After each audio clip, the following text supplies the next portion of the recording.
এখনো সংস্কার করা হয়নি বেতনা নদীর ভেঙে যাওয়া বাঁধ। টানা বৃষ্টিপাতে অতিরিক্ত পানির চাপে গেল সোমবার এই বেড়িবাঁধের প্রায় ২৫ ফুট ভেঙে যায়। এতে প্লাবিত হয় প্রায় ৪০টি গ্রাম। পানিতে তলিয়ে গেছে হাজার হাজার বিঘার মাছের ঘের, ফসলি জমি, বসতবাড়ি, শিক্ষা প্রতিষ্ঠান ও দোকানপাট।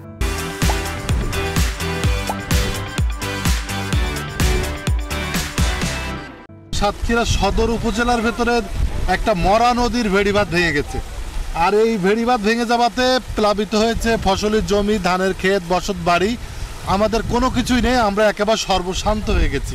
ভেঙে যাওয়ার ফলে এই পাশে যত আপনার গ্রাম আছে, ঘের ভেড়ি আছে, আপনার গরু ছাগলের খামার ভেড়ি, মানে যা আছে সব কিছু তলায় গেছে। পানির অতিরিক্ত বৃষ্টিপাতের কারণে পানি বৃদ্ধি পাওয়ায় বাঁধের উপর দিয়ে পানি যাচ্ছিল।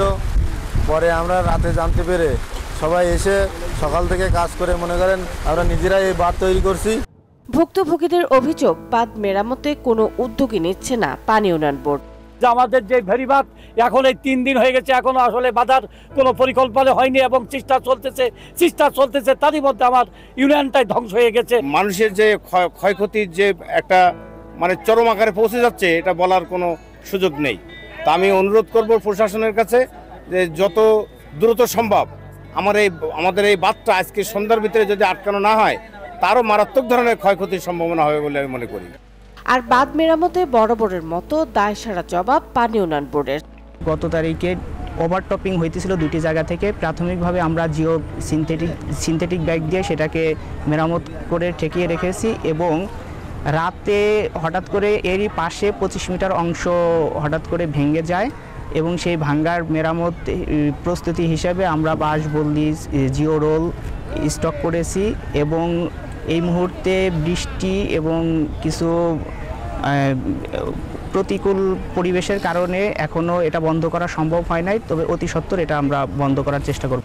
বাঁধ ভেঙে প্লাবিত হওয়ার পর ক্ষয়ক্ষতির হিসেব শুরু করেছে মৎস্য ও কৃষি বিভাগ। ঘটনাস্থলে এসে তালা উপজেলা কৃষি কর্মকর্তা জানান, দ্রুত মেরামত না করলে আরও ক্ষতির মুখে পড়বে কৃষকেরা।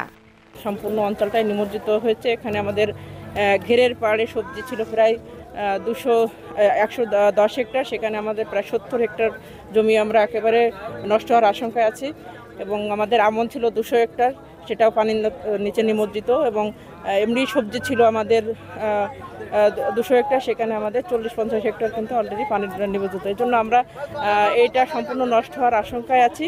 এখন দ্রুত যদি বাঁধটা সংস্কার না করে আরও আমাদের ক্ষতি হওয়ার সম্ভাবনা আছে।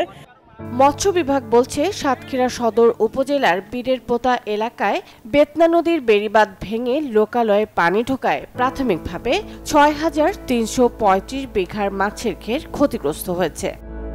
Desk report, channel 24।